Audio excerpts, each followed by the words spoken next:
Hi, I'm Sabrina from English con Killian, and today I want to briefly talk about how to answer questions.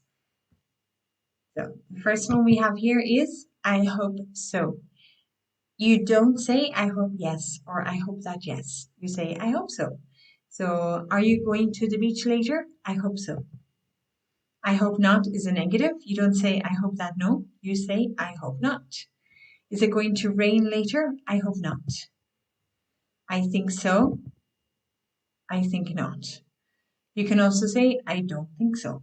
So that's how to answer questions. If you want to see more short videos like this, press subscribe.